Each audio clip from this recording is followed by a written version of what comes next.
Yun po, yun po ang sasabi ng puso ko, kuya. So, hindi ako masyadong nababahala. Pinoy Big Balita number 5. Karelasyon ng isang housemate nang gigigil sa galit. Nagbigay ng pahayag through text ang karelasyon ng housemate na ito na nagsasabing, I hope he realizes what an ass he is for hurting a lot of people. Award! What an ass. I don't know. To be honest, I'm not really bothered. Ako feel ko sa akin yun. Okay. Masakit po na masabihan ng gano'n. Meron sa akin nagsasabi din sa loob ko na pwede din sa kanya nang galing yan, kuya. Pero po, kuya, kailangan kong tanggapin. Maaari dun po sa pagtatapat ko ng yung pagbibig kay Wendy. Kung anong meron talaga sa kanya. Alam ko po na dun sa mga salitang binitawan ko marami po talaga masasaktan na tao. And lalong-lalo na po yung girlfriend ko. Na pagkakataon na makakapagbigay ng mensahe para sa iyong girlfriend, ano ang sasabihin mo? I hope someday we could talk and maybe patch things up, and I hope you'll forgive me. Nangyari dito sa bahay is something that we both don't expect to happen, and I feel I just had to say it. I just had to make a choice, and I chose Wendy. Sa mga nominal, sino kina DR at Nell ang gusto mong iligtas sa eviction? To vote, text BD space name of housemate and send to the following numbers. You can also vote online or vote through ABS-CBN vote cards. Ang gusto ni Kuya, ikaw ang magdesisyon. Pinoy Big Brother Season 2. Vote wisely. Ako daw is old modish pa na mother na bakit gano'n ang pagpapalaki ko sa kanila, style Pilipino. Bakit sila kailangang maghugas ng pinggan. Pero in-explain ko naman sa kanila na para rin sa future din nila yan.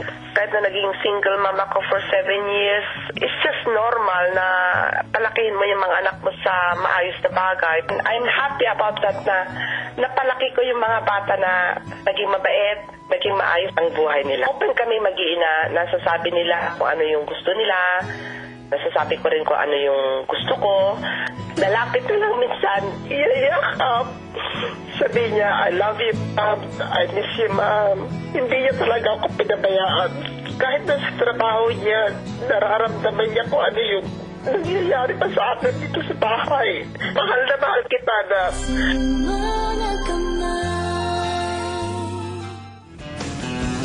Kinabukasan, usap-usapan pa rin ng mga housemates ang Pinoy Big Balita. Tanong ko lang. About sa'yo.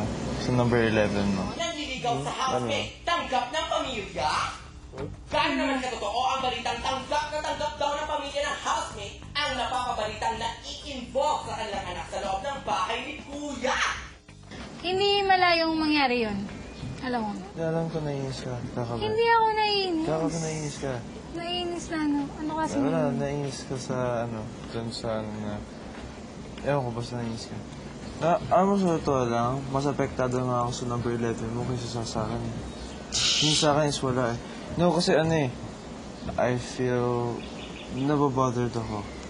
Alam mo kung ano yung nararamdaman ko. Pero hanggang doon lang. Gets? Grabe mo, bago ka. sa ano? Ano ba yung bago na ano? Magbago, baka umiiwas ka o ano. Sobra. Hindi, ano ba?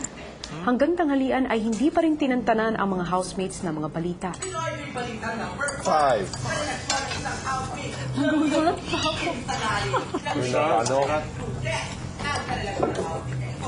Wala pa yun. I hope he realizes what an ass he is for hurting a lot of people. Award! Sino mo yung unang relasyon? Out in the open ba yung girl mo? Hindi. So, she won't talk. How is the ugali of your ex? Do you think she'll come out and say in the open? Ex mo ba siya? Hindi. Girlfriend mo pa rin? Most likely ikaw? Ikaw? Why is that person is nanggagalain sa galit? Why? Selos siguro. Selos. Why are they playing it so often?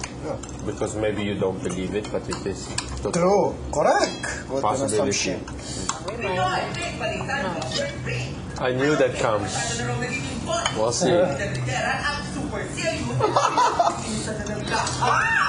Wow. Super serious. Super serious.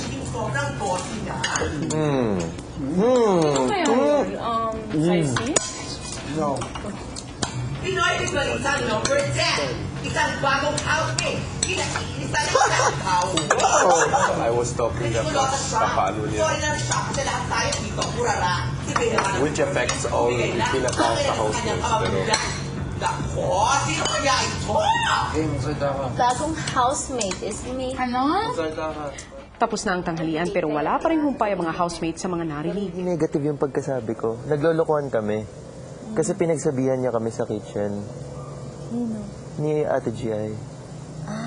Tapos parang sabi namin nila, Mickey, parang, oo. Tapos nag-uusap lang kami na parang, uy, Mickey, hindi na ikaw yung nag-awarding. So parang sinabi ko lang, metikuloso siya. So parang sa akin, sorry siya kasi baboy natin. Parang ganun. Sinasabi ko na ang baboy namin. Pero wala akong galit sa kanya, yun yung sasabihin ko sa kanya mamaya. Kasi baka mapraning siya na ano. Pero sinabi ko tungkol sa'yo, alam mo naman ang magseta, di ba? Promise wala kang ano. Wala, sinabi. Buti naman, Bodhi, at inamin mo na ikaw ang nagsabi nun.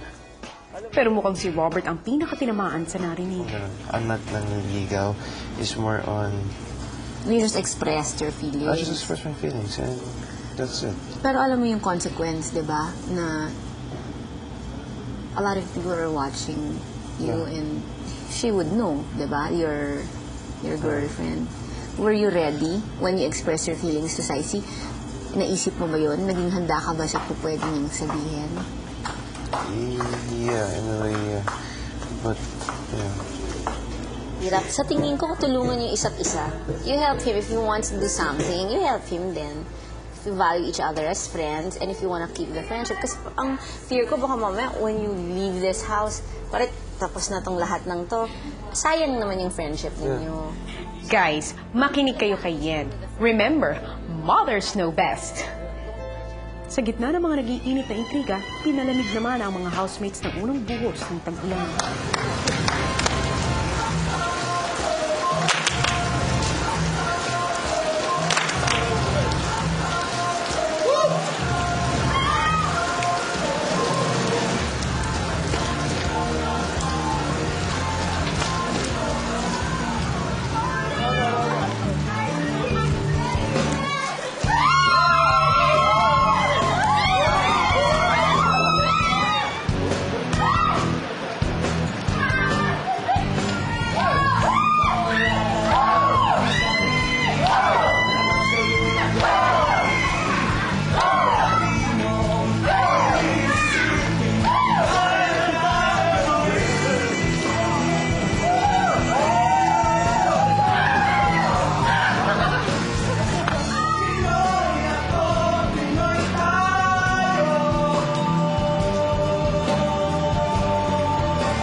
Dancing in the rain. Sa pagbuhos nga ng ulan ay lalong lumalala ang mga intrigang nauugnay sa ating mga housemates at abangan ninyong lahat ang mga komplikasyon na ito.